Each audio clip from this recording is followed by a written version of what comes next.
You are the nurse assessing a 16-year-old girl who is the star of her high school's gymnastics team who is admitted to the hospital for fatigue and weakness. You examine her and notice that she appears hypovolemic, her hair appears thin and brittle, her parotid glands appear swollen, her knuckles have excoriations, and her teeth appear slightly yellow. You suspect that she most likely suffers from which of the following? A. Hypothyroidism. B. Exogenous testosterone administration. C. Bulimia nervosa. D. Anorexia nervosa. E. Marfan syndrome.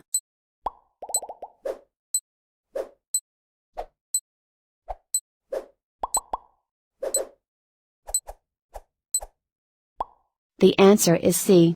Bulimia nervosa.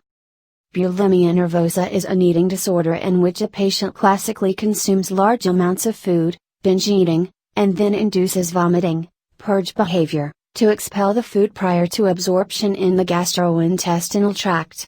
As such, the patient restricts their ability to gain weight.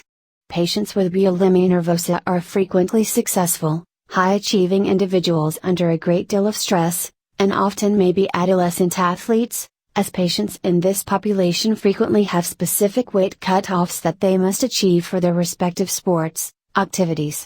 Some signs of bulimia nervosa, as exhibited by this patient, are thin, brittle hair, a hypovolemic appearance, due to frequent vomiting, excoriations on the knuckles, from self-inducing vomiting with their hands, yellow discoloration of the teeth, from the acidity of vomitus, and swelling of the parotid glands, colloquially known as chipmunk cheeks, as a response to the frequent vomiting.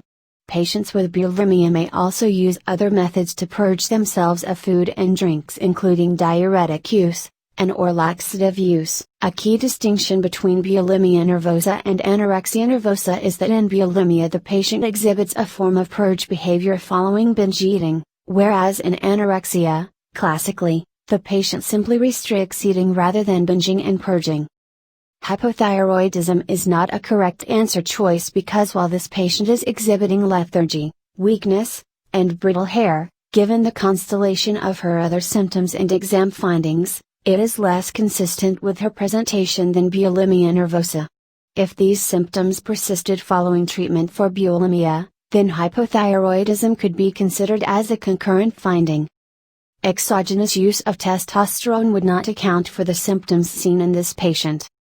Marfan's syndrome would also not account for the symptoms seen in this patient. Patients with Alzheimer's dementia develop degeneration in which of the following memory processing centers of the brain? A. Prefrontal cortex. B. Occipital lobe. C. Hippocampus. D. Amygdala.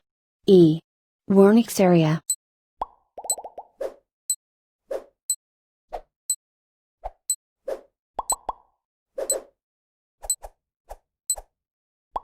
The answer is C. Hippocampus. The hippocampus is implicated in memory formation and processing. As individuals age, the development of plaques in this area of the brain lead to the pathogenesis of Alzheimer's dementia. The amygdala is the brain structure associated with fear. Wernicke's area is for language formation. The occipital lobe deals with vision. The prefrontal cortex is involved with primitive behavior and impulses. A 34-year-old man presents with severe lower back pain, a feeling of numbness around his buttocks and inner thigh, erectile dysfunction, and incontinence. Which of the following conditions is likely to be causing his symptoms? A. Parkinson's disease. B. Multiple sclerosis. C. Prostatitis. D. Cauda equina syndrome.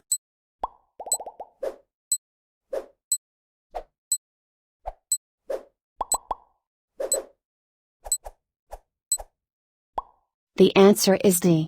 Cauda equina syndrome. While any of this patient's symptoms may be present in multiple sclerosis, this specific set of symptoms is typical of cauda equina syndrome.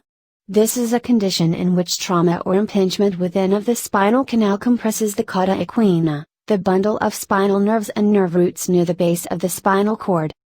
Neither prostatitis or Parkinson's disease generally present with this distinct triad of back pain, saddle anesthesia, and sexual and/or urinary dysfunction.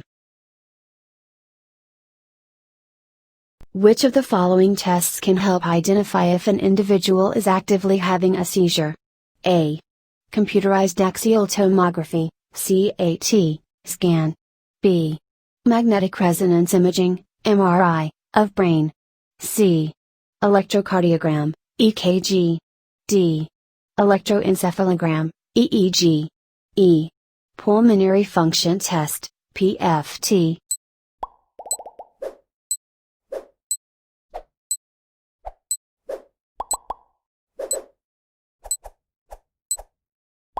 The answer is D.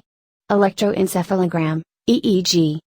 A seizure is an abnormal electrical event in the brain, usually caused by diffuse, rapid firing of neurons within the brain. An EEG is the diagnostic test used to capture events and identify where in the brain the impulse is generated from. EEG consists of electrodes placed on the scalp. The other tests mentioned cannot identify the electrical activity of the brain. A 62-year-old homeless male presents to the emergency department appearing agitated, confused, and panicked. You note that he is sweating profusely, and when you take his vitals, he is hypertensive and tachycardic. He says that he takes a pill from the street every day that calms him down, but that he has not taken it for 24 hours. Which of the following is the most likely diagnosis?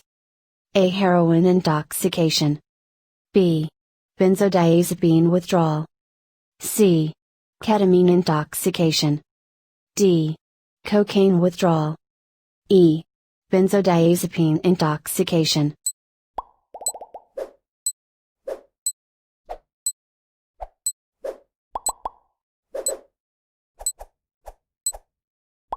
The answer is B. Benzodiazepine withdrawal. The correct answer is benzodiazepine withdrawal because the patient's presentation, with agitation, confusion, and panic, coupled with his physical and vital sign findings, tachycardia, hypertension, profuse sweating, and historical information, has not taken a regular medication of his for 24 hours, are all consistent with benzodiazepine withdrawal. Benzodiazepines are a class of medications that have anxiolytic and anticonvulsant properties, as they increase the efficacy of the neurotransmitter GABA.